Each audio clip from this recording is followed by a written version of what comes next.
సాక్షిని కళ్ళాపి జల్లివా ముక్కేసి వెళ్ళావే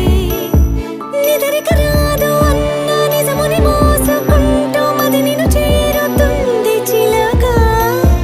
తనకొక తోడులాగా వెనుకని సాగుతుంది హృదయము రాసుకున్న లేఖ